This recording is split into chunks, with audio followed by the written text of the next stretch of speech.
নমস্কাৰ, মই নীলোৎপল শইকীয়া পুনৰবাৰ এটি ভিডিঅ'লৈ স্বাগতম জনাইছোঁ। আৰু বহুদিনেই হ'ল এই ৰিজাল্টৰ ওপৰত ভিডিঅ' বনোৱা নাই, যিহেতু একো আপডেট পোৱা নাই, কোনো তথ্যও নাই। মুখ্যমন্ত্ৰী মহোদয়েতো কৈয়ে আছে ছেপ্টেম্বৰত ৰিজাল্ট দিম বা আমাৰ এপইণ্টমেণ্ট দিয়া 10 বা 5 দিন আগত ৰিজাল্ট দিব। সেই মৰ্মে যদি আমি ক'বলৈ যাওঁ মানে ছেপ্টেম্বৰ লাষ্ট উইকতে আমাৰ অসম পুলিচৰ ৰিজাল্ট দিব। আৰু বাকী যিখিনি ADRE পৰা আদি কৰি যিমানখিনি অন্যান্য পোষ্ট আছে প্ৰায় 50,000 মান হ'ব।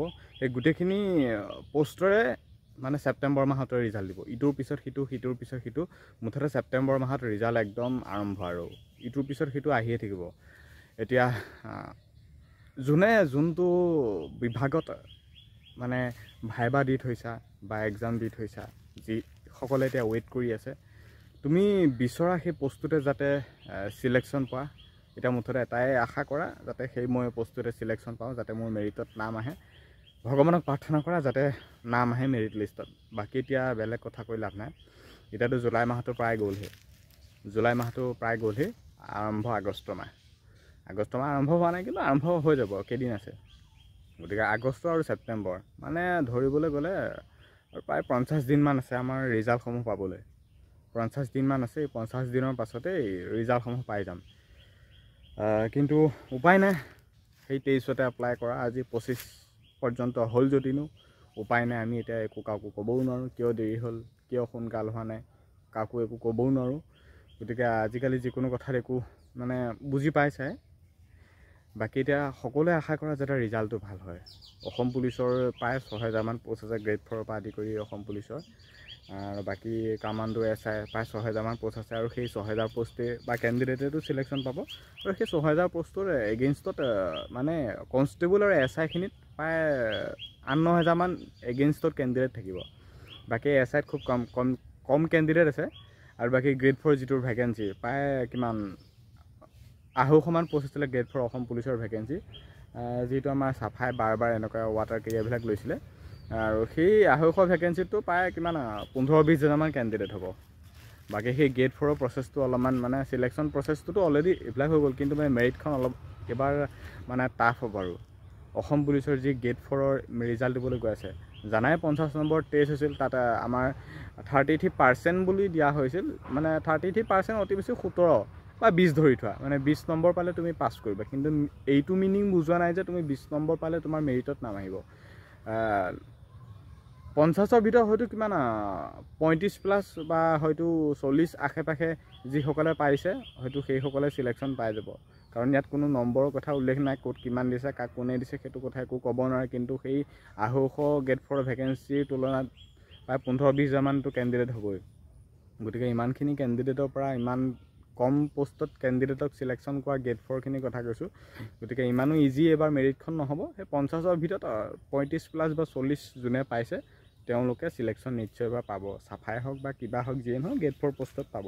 আৰু গ্ৰেড 4টো দৰমহাও আছে। বহুতে গ্ৰেড 4 বুলি ক'লে বেয়া বুজে, বা এইডালে চাফাইহে কৰে, এইডালে চাফাই, এনেকুৱা কিছুমান সুৰ আছে না আমাৰ গাঁৱলীয়া কিছুমান মানুহৰ। চহৰত নাই কিন্তু দেই, চহৰৰ মানুহবিলাক এইবিলাক নাই। আমাৰ গাঁৱৰ নিচিনা কুৎচিত কিছুমান মনৰ মানুহ নাই। চহৰৰ মানুহবিলাক খালি বিজনেছৰ ধান্দা বা টকাৰ এইবিলাক ধান্দা। আমাৰ গাঁৱৰ মানুহবিলাকক এতিয়া যদি চাফাইত কোনোবা এটা পাই গ'ল বা ৱাটাৰ কেৰিয়াৰত যদি কোনোবা এটা গ্ৰেড 4 পাই গ'ল, সৰুটো কি ক'ব, এইটো পানী দিয়াতহে পাইছে, এইটো চাফ কৰিব লাগে, এইটো লেট্ৰিন চাফ কৰাতহে পাইছে। সৰুবিলাক তেনেকুৱা।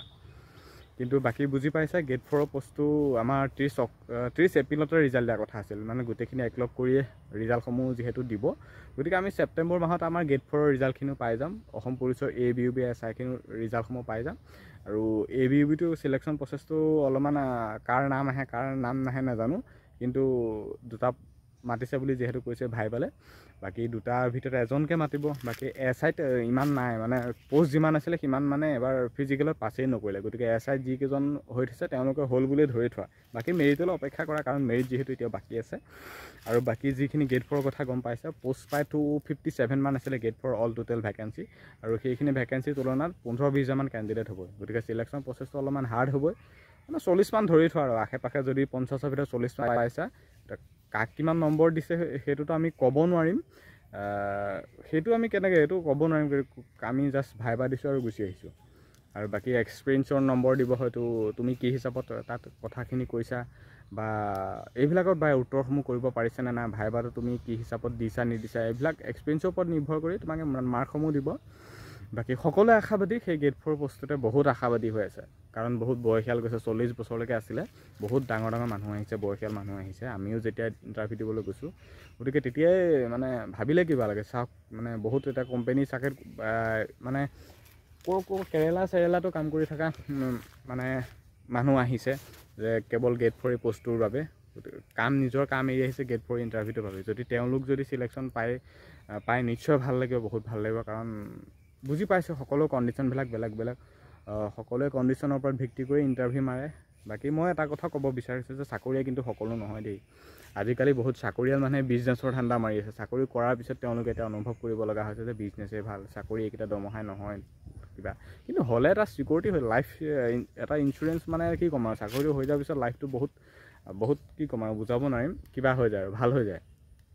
বাকী খালি সেয়া চাকৰি যে সকলো নহয় সেইটোও হয়, চাকৰি যাৰ এবাৰ নাম আহিব একদম বনি গ'লা, সেইটো হৈ গ'ল আৰু বাকী বিশেষ একো বুজাব নোৱাৰিম।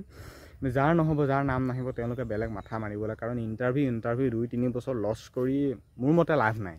কাৰণ 2-3 বছৰ তুমি যদি একমাহ মাথা মাৰি যদি এটা কাম কৰা, সাংঘাতিকভাৱে তুমি বহুত উন্নতি কৰিব পাৰিবা। সেই একমাহৰ মাথা মাৰি যিটো কাম কৰিবা, সেই বছৰ ধৰি এটা কামত যেতিয়া তুমি এটা নিগাজিকে এটা বোলে মই এটা চাকৰি আশা বাদ দি বেলেগ এটা কাম কৰোঁ, গতিকে সেই বেলেগ বিজনেছৰ ধান্দাটো যথেষ্টখিনি আছে আৰু ইনকম আছে। গতিকে চাকৰি সকলো নহয়, বাকী যাৰ বয়স আছে ইণ্টাৰভিউ দি থকা, প্ৰস্তুতি চলাই থকা, বাকী যাৰ বয়স নাই বেলেগ ধান্দা কৰা। বাকী এতিয়া যি ৰিজাল্ট দিবলৈ গৈছে ছেপ্টেম্বৰ মাহত, সকলোৱে যে নাম আহে সেইটোও কামনা কৰা। বাকী এতিয়া বিশেষ একো আপডেট নাই, খালি ছেপ্টেম্বৰ মাহত অফিচিয়েল পূৰা একদম আহি যাব। আৰু বাকী SLPRBত যদিও ঘপককৈ দি দিয়ে আপডেট, নিশ্চয় জনাব চেষ্টা কৰিম। আৰু ভিডিঅ'টোত ইমানখিনিয়ে কথা আছিলে, ধন্যবাদ।